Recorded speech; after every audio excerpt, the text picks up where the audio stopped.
Ecclesiastes 10:19, money is the answer for everything. Ang ating pag-aaral, pinamagat, the answer. Ang talagang sagot.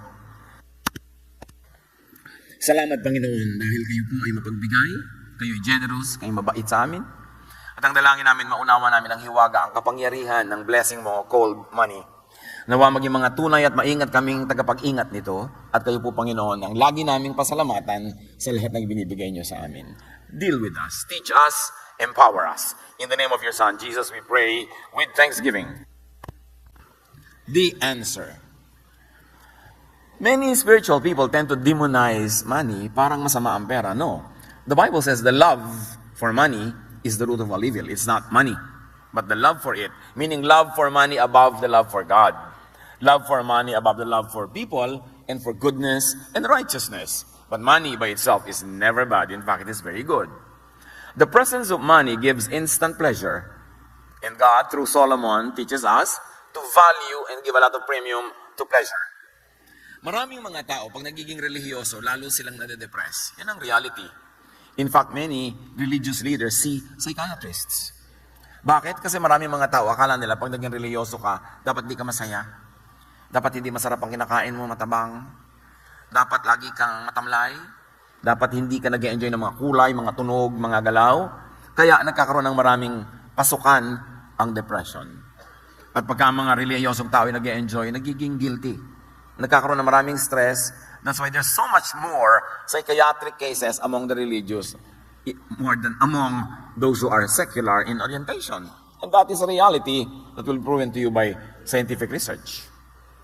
The money that many people demonize is actually the source of many innocent, beautiful pleasures. Ecclesiastes 10:19, money is the answer for everything. Si Solomon ang may sabi niyan, at alam na niya yun. Siya ang pinakamarunong sa lahat. The easy-to-read version says, money solves a lot of problems. Yun ang kagandahan ng nagbabasa ng iba-ibang version. Nakikita mo yung middle ground ng interpretation ng mga translations. Kasi pag sinabi mong money is the answer for everything, hindi naman talaga yun absolute. Yun ay isang uri ng talinghaga. It's a way of speaking, but the more realistic reading of it is in the easy-to-read version. Money solves a lot of problems. Proverbs 31:24-25, yung maperang babae, kung i-describe, she makes linen garments and sells them, and supplies the merchants with sashes.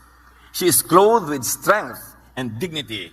She can laugh at the days to come. So daw ay merong uri ng pagkataong hindi mo agad-agad mababaliwala.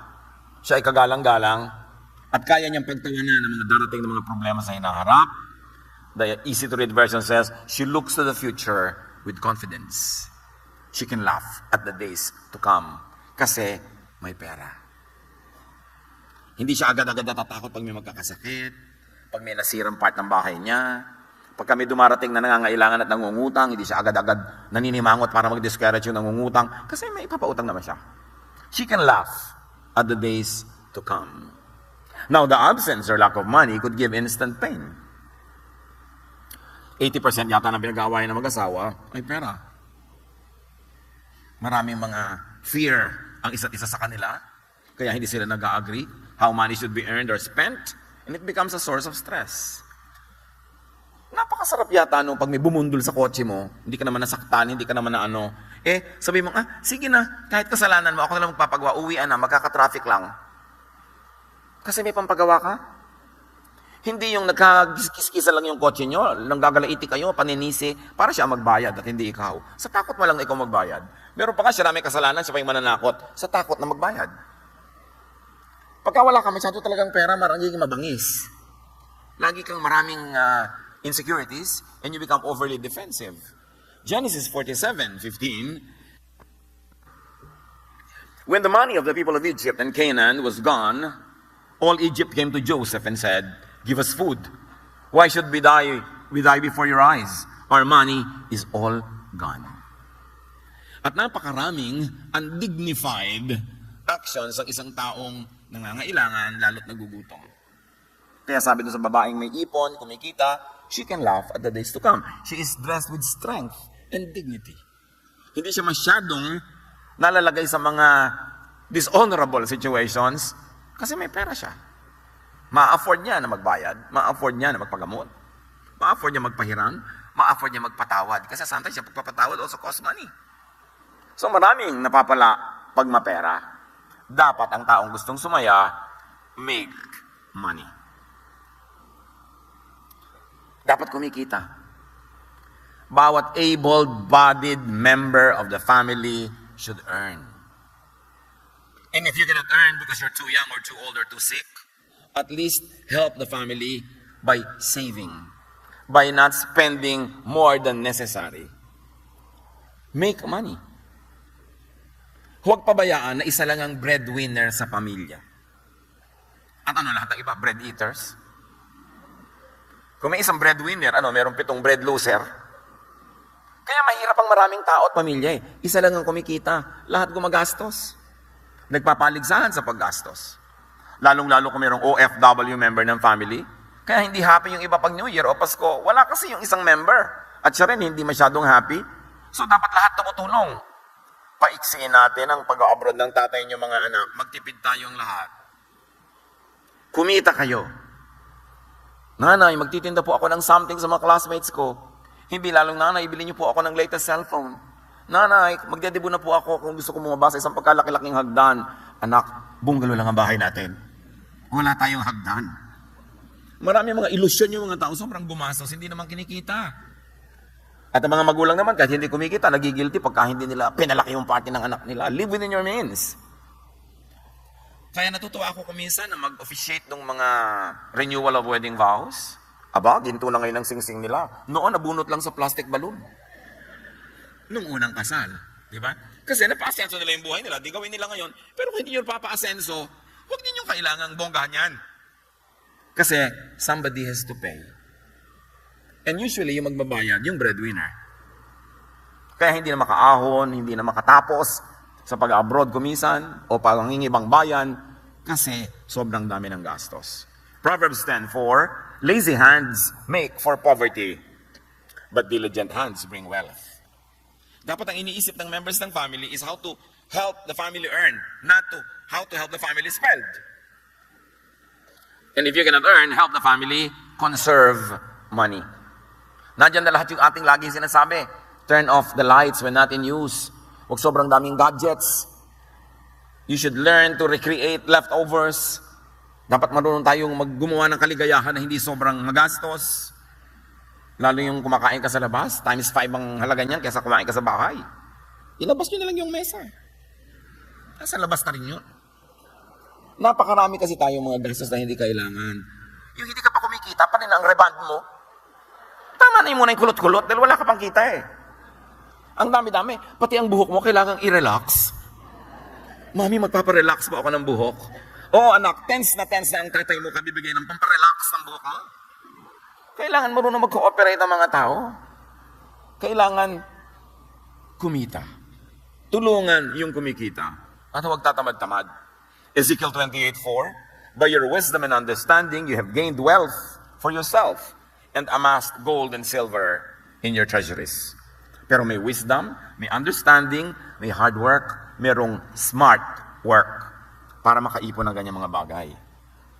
Para hindi ka lagi na insecure, kailangan kumikita at nagsisave.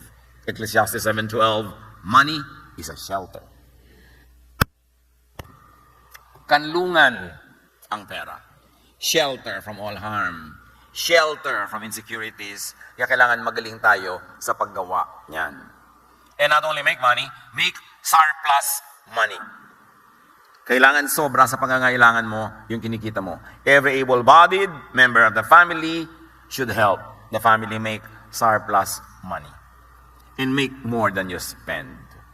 That is very important. Now, estudyante ka, hindi ka pa makapaghanap buhay, spend less. Huwag kang sumuot sa mga panganib na biglang kailangan mo pa ngayon ng napakamahal na hospitalization dahil sa iyong mga thrills. Dahil sa mga sinusuot mo mga activities na nanganganib ang iyong kalusugan na pagpapagamot lang sa iyo, mamumulubi ang buong pamilya niyo. Iniingatan mo ang iyong sarili. Iniingatan mo ang sarili mo para hindi kagastahan, para lamang mabawi ang nawala mong kalusugan dahil sa mga kabalbalan na pinagkagagawa. At kailangan goal ng bawat isa to make more than I spend, and to leave something for my children or for the next generation. Para may puhunan sila. Meron silang head start. Proverbs 13:22, a good person leaves an inheritance for their children's children. Yun ang goal. Gusto mong kumita ng higit sa ginagastos mo, may maiwan ka pang pangpuhunan sa mga darating. Which of course means spend less than you earn. Napakasimpleng arithmetic nito, pero para ang hirap ipaunawa that we should spend less than we earn. That we should live within our means. Hindi mo dapat sabayan yung kapitbahay mo sa gastos niya kung siya naman ay likas at natural at madaling kumita ng maraming pera. Iba siyempre ang paggastos niya kung iba ang pag-earn niya. Pero kung hindi kayo pareho ng income, hindi kayo pareho ng capacity to make money, hindi kayo dapat sabay sa paggastos. Lumagay sa tamang lugar. Sabi nga ng matatanda, matutong mamaluktot kung maikli pa ang kumot. 1 square meter lang yung kumot mo, di mo mamaluktot ka. Alang mag full stretch ka. Saan ka kukuha ng kumot? Uutangin mo. Nanakawin mo. Proverbs 13:7. One person pretends to be rich, yet has nothing. Another pretends to be poor, yet has great wealth. So alin ang mas mabuti dyan? Yung sobrang sinasabi ng damit niya, ng sapatos niya, ng kotse niya, na ang yaman-yaman ko, pero hindi naman totoo. Mahirap yan i-maintain. Nakaka-stress yan. Yung bibili ka ng pagkamahal-mahal na bag doon na nagpunta lahat ng pera, tapos walang laman. Kasi napunta na sa bag. Walang laman kundi hangin. May bag ka ng mga luma-luma, hindi designer, pero pag binuksan mo naman, talagang naglulundagan ng mga pera sa loob. Kailan marunong tayong pumili? Huwag yung pagpapa-impress, pagyayabang. Never stand taller than what you really are. Hindi kapintasan na simple. Hindi kapintasan kahit mahirap. Pero kapintasan yung nagyayaman-yamanan na hindi. Because someone has to pay. Either pamilya mo magbabayad, o utang mong tatakbuhan mo, mga pautang sa iyong pinagtataguan mo, that is not the way to live. And you can never be happy living that way. Kailangan magpakatotoo ka. Huwag kang bumarkada at sa malalakas gumastos kung hindi mo kayang sumabay. Iba nilang willing silang lagi kang ilibre. At palitan mo na lang sa ibang paraan. I-pedicure mo sila, i-manicure. You've got to do something. But nothing is for free. Huwag sasabay sa hindi kayang sabayan. Kaya kahit nga sa mga contest, merong pang junior, may pang senior. Kahit sa bodybuilding, merong pang beginner, may pang senior. Hindi ka pwedeng sumabay sa hindi mo tunay na kamukha. Dapat unang-una, suriin kung saan ka dapat lumagay. And make money wisely. Proverbs 22:16, one who oppresses the poor to increase his wealth, and one who gives gifts to the rich, both come to poverty. Yun daw nagpapayaman at the expense of others, meron niyang judgment na darating. At yung bigay ng bigay sa mayayaman, mayaman na binibigyan pa para meron siyang pakinabang, yan din, merong judgment.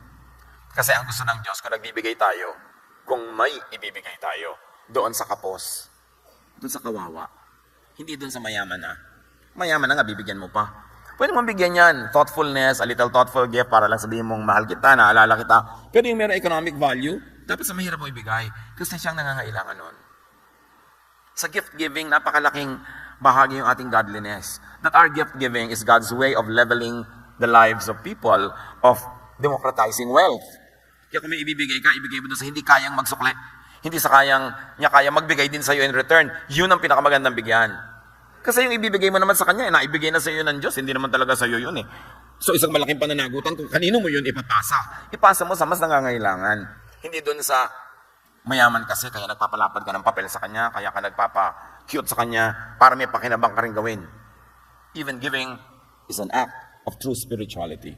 So spend wisely. Ang nililikha ng mga tao sa planeta na basura, araw-araw, linggo-linggo, taon-taon, pagkarami-rami, spend wisely. Huwag nyo nang bilhin yung meron na kayo. Huwag nyo nang bilhin yung hindi nyo na talaga kailangan. Recycle, reuse, repair. Huwag tapon ng tapon dahil lang kaya mong bumili ng bago. Kasi sandadali ng buong humanidad, ang kutakot-takot na itinatapon natin, iisa lang naman ang planeta, wala na ibang pwedeng pagdalhan ng mga basura na yan, andyan din. Recycle. Mga damit nyo, pag hindi nyo nagagamit in the last 6 months, unless nasa winter, spring, summer climate kayo, pag hindi nyo nagagamit in the last 6 months, hindi nyo na yung gagamitin in the next 6 months, pamigay nyo na. Huwag na kayong bumili ng kung ano-ano. How many jackets do you need? How many bags do you really need? Ang dami-dami nating sobra. So matuto tayo. At kung kayo mamimili, mag-try kayo ng wise spender. Ang isama nyo yung medyo karipot, yung kontrabida, yung may pinipili ka, sasabihin niya sa'yo, ako ang iyong konsyensya. Kailangan mo ba talaga yan? Ganito nang masarap para matino ang inyong pamimili. Pamisa-misan you want to splurge, you want to feel good, then iba isama nyo. Pero madalas ang isama nyo yung ganon. Yung magbibigay ng sense. Kailangan mo ba talaga yan? Ilang balabal ang kailangan mo talaga? Ilan talaga ang kailangan mo niyan? Tingnan mo ang mga produkto mo sa loob ng iyong banyo. Ilang produktong nandyan? Pambuhok pa lang yun. Bakit anong nauso na yan? Nung araw naman, iba pa. Ngayon, iba pa ang shampoo, iba pa yung conditioner, iba pa yung destressor ng buhok, iba pa yung pampadulas. Gusto niyo talagang madulas ang buhok niyo? Kawawa naman ng mga kuto. Walang kakapitan. Pero ang dami-daming products. Hindi talaga kailangan. And the packaging. Kaya hindi na uso dapat sa nagre-regalo sa Pasko yung may packaging, yung may ribbon, may tape, tapos may balot, may kahon. Iabot nyo na lang hubad na ganun. You produce less trash. Kasi trash lang. Yung tago naman kayo ng tago ng mga ribbon na hindi nyo maitapon, pero ang dami na, hindi nyo rin man magamit. We should be wiser, really. Luke 16, 10 to 11. Ang mapagkakatiwalaan sa maliit na bagay ay mapagkakatiwalaan din sa malaking bagay. Ang mandaraya sa maliit na bagay ay mandaraya rin sa malaking bagay. Kaya kung hindi kayo mapagkakatiwalaan sa mga kayamanan ng mundong ito, sino ang magtitiwala sa inyo ng tunay na kayamanan? So kung paano mo daw iniingatan ng kayamanan ng material, yun ang magdedetermine kung paano ka bibigyan ng kayamanan ng spiritual. Kasi kung sa material lang, failure ka, how can you handle spiritual wealth? Kaya napakalaking requirement para dumagdag yung ating spiritual wealth, magpakatalino, magpakahusay sa pag-handle ng material wealth. It is a testing ground. Isaiah 55:2. Bakit gumugugol kayo ng salapi sa mga bagay na hindi nakakabusog? Think of junk food. Hindi naman nakakabusog, ba't mo binibili? At yung mga maraming tao nagre-reklamo, masakit ang mga joints ko, masakit ang arthritis ko, masakit ang ganito ko. Subukan yung tumigil ng junk food na kumain yan. After 1 week, makikita nyo yung nawawala yung pain. Kasi ang dami palang pain ng katawan, dala-dala ng junk food. Subukan nyo yan, kung mahilig kayo. At sabi ng Isaiah, bakit umugol kayo ng salapi sa mga bagay na hindi nakakabusog? Bakit ninyo inuubos ang perang kinita sa mga bagay na sa inyo ay hindi nagbibigay kasiyahan? Yung bili ka ng bili, pero wala namang direct happiness na dinadala sa iyong buhay. Makinig kayong mabuti sa akin at sundin ang utos ko. At matitikman ninyo ang pinakamasasarap na pagkain. At yun ay sa pamamagitan ng being wise. Be wise in the way you spend money. Do you really need it? Kailangan mo ba talaga ng 3 o 4 na cellphone? Sa 4 naman yun, wala pa rin nagte-text sa'yo. Hindi naman nadadaan sa dami yan, ano? Kailangan ko ba talaga to? Dapat yun ay itanong. Mga kapatid, lalo kung isa lang ang breadwinner, ha? Isa lang ang kumikita sa pamilya nyo. Bago kayo mag-isip ng gagastos, itanong nyo, kailangan ko ba talagang pahabain ang stay ng nanay ko sa Hong Kong? Itong bibilin ko na ito, ilang linggong longer stay niya doon para niya kitain. Kailangan man nating magkaroon ng konsyensya? Hindi hingi ng hingi. Gastos ng gastos. Inililihim lang naman sa atin ng mga kamag-anak nating OFW kung paano sila nagdurusay. Para i-protect tayo na huwag na tayo masaktan, huwag tayo mag-alala. Pero hindi holiday ang buhay nila. Marami mga building sa Hong Kong, 40, 60 stories. Meron doon, bawal mag-elevator ang mga domestic helper. Naghahagdan. Kahit masakit ang pakiramdam, kahit masakit ang ulo, kahit nagdedesmenorrhea, naghahagdan. Tapos kung ano-anong pinaghihingi ng mga anak, ng asawa.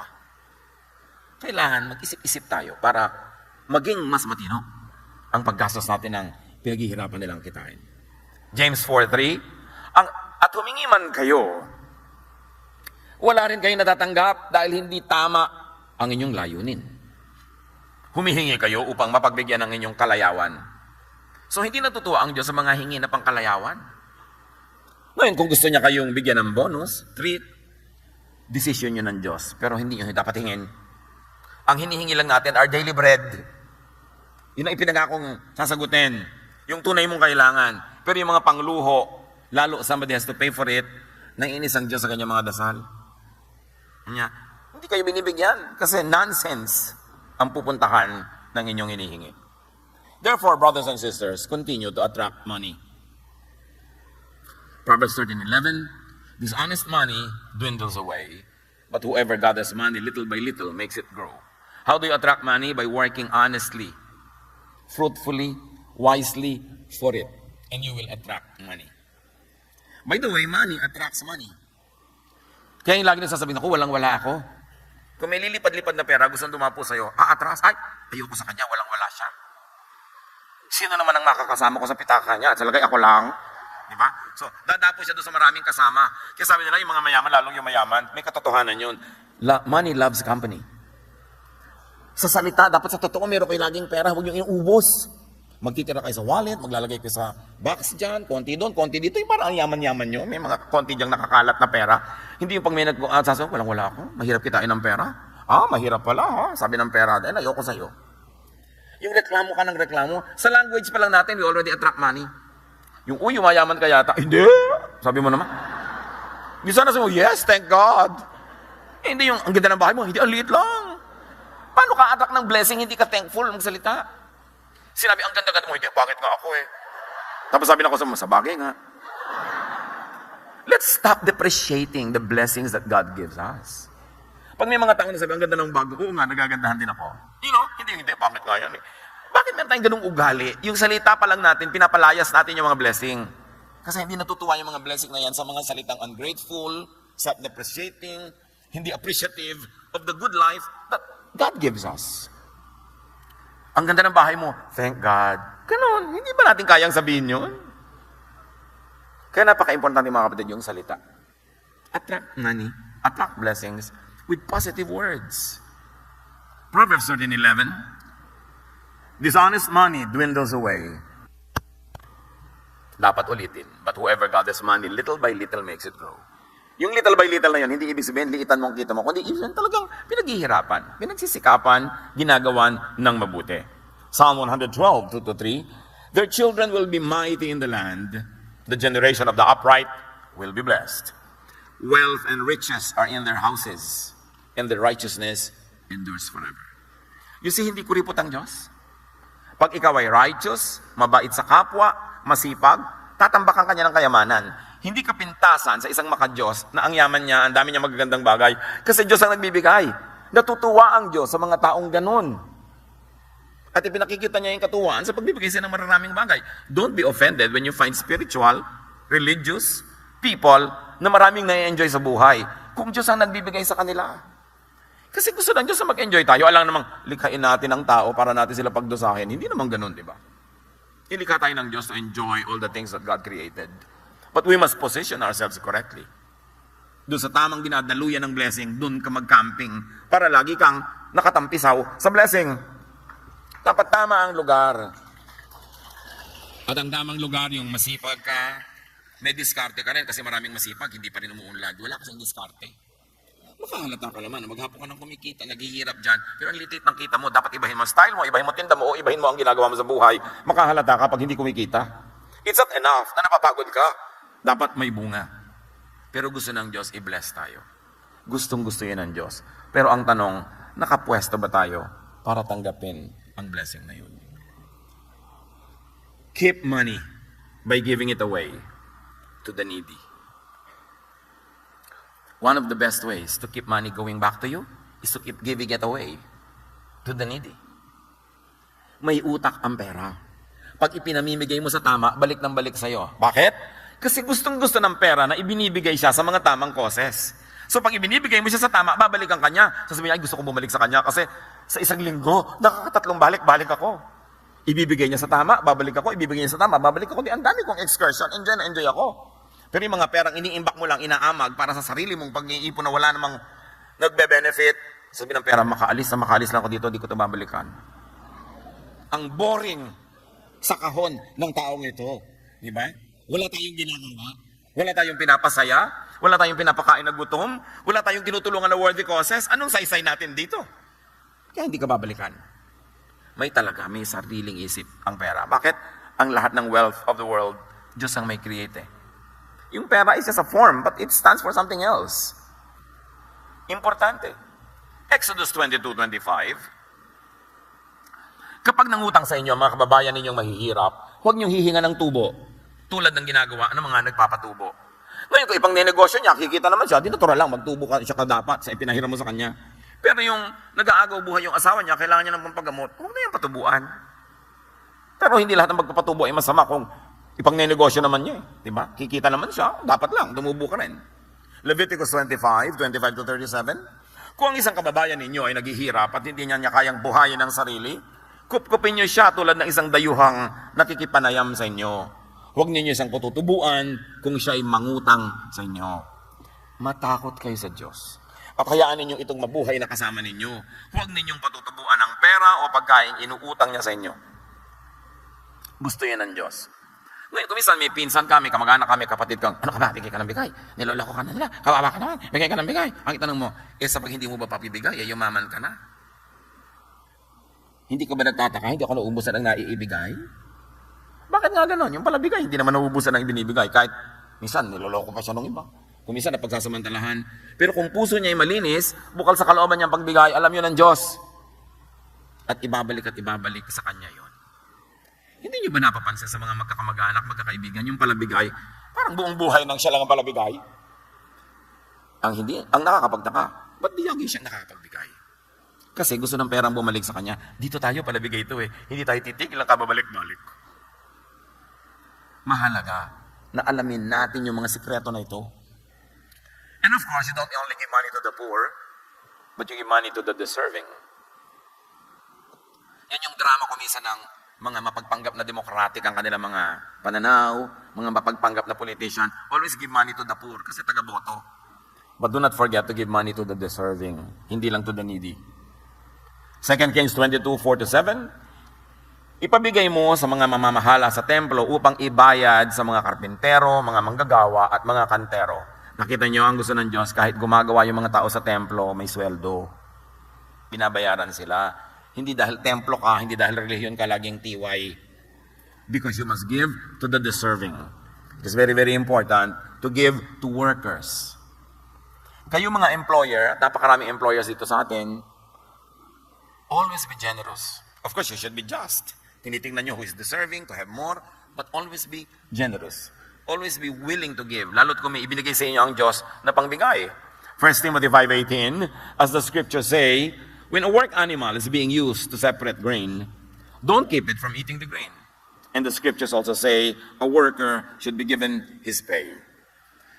Napakarami ring napakagagandang katuruan ang law of Moses. Napakarami magagandang katuruan ang laws of old Judaism. Although maraming nakaka-oppress sa katuruan, yun ang pinalitan ni Jesus.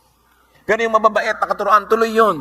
Tulad yan, may kautosan sila. Pag may hayop na tinutapakan niya yung mga grain para magkahiwa-hiwala yung butil mula doon sa mga tangkay, huwag nyo silang busalan. Ibig sabihin, huwag yung takpan yung bibig nila, huwag yung talian. Para kung gusto lang yumuko at kumain ng grain, dapat makakain sila. Unmuzzle the ox while it is treading the grain, sabi sa Bible. The laborer is worthy of his hire. At kahit baka yan, o work animal yan, kung may pagkain na ginagawa niya, dapat pwede siyang kumain noon. Maging mabuti tayo sa ating mga workers. Maging mabait. Kung minsan nakikita mo sa dyaryo, billions ang mga kita ng mga corporations. Trillions pa. Lalo't mag-advertise sila sa kanilang mga stockholders. Ang dami nilang kinikita. Kumusta naman ang sweldo ng mga worker nila? Ang dami-dami mga fast food chains. Pag nagre-report ng income nila the previous year, billion-billion. Kumusta ang sweldo ng mga batang gumagawa sa kanila? Mabuti pa nga nung araw sa mga restaurant, may janitor. Ngayon, hindi. Yung nagsaserve, siya na rin yung janitor. Siya na rin yung waiter, siya na yung lahat, siya pa yung cleaner ng banyo. Kaya paano kaya na-handle ang food nyo? Mabuti nung araw sa mga restaurant, may busboys, yung may mga rolling tray sila ang tagakuha ng mga nagamit na plato. Pero ngayon yung waiter na magsaserve sa'yo, hindi na magtatanggal ng dumi. Siya yung nag-i-spray doon, may hawak siyang basahan, linis siya ng linis. Can you examine the hands of these people that handle food? Kasi tinitipid ng mga kapitalista yung labor. Wala nang division of labor. Kaya kitang-kita mo, nakasawsaw doon sa mga panglinis ng sabon yung daliri niya. Mamaya, nakasawsaw sa sopas mo. Makikita mo yung mga kutsarang nandyan, 3 araw na nandyan, inilagay na nila, kakain ka ngayon, napakarami ng dumapo, gumapang, humawak sa kutsarang ito. Pero, ang dami nilang kinikita. kumusta ang sweldo ng workers? Meron pa, broken time. Papasok ka ng aga-aga, lalo kung restaurant, at sa mga oras na walang bumibili, nakasara yung restaurant, nandun pa rin kayo, hindi kayo binabayaran, pero nandun kayo. Tapos nagsubsub kayo doon sa mga silya, sa mga mesa, dahil puyat na puyat kayo. Pero walang bayad yun, broken time. Kung sana, halos hindi kumikita yung restaurant, pwede. Pero kung nagde-declare ka ng pagkarami-raming income, mahiya ka naman sa Diyos. Na ang liit-liit ng kita na yung mga worker, tapos ikaw ang yaman mo. Sa palagay mo, walang bayad yon in eternity. Very, very important. Give to the needy, give to the deserving, and give to the work of the Lord. Proverbs 3:9-10, honor the Lord with your wealth, with your first fruits for all your crops. Then your barns will be filled to overflowing, and your vats will brim over with new wine. So yan ang mga deserving na binibigyan natin ng wealth that comes from God. When we say Happy New Year, happy life, make good, clean money. Because you need a lot of money to be happy. Sometimes you can be happy without money, pero bihira yun. You will need it. Make surplus money, save, spend wisely, give to the needy, to the deserving, and to the work of the Lord. Mga simpleng formula na nasa Bible lahat. May mga mangilan-ngilan na nakita na yung formula na yan, sinusunod nila at kitang-kita nilang totoo. Yung mga hindi pa, subukan nyo. Kasi ang salita ng Panginoon ay totoo, tapat, at laging maasahan. Happy New Year! Make a lot of money and be godly.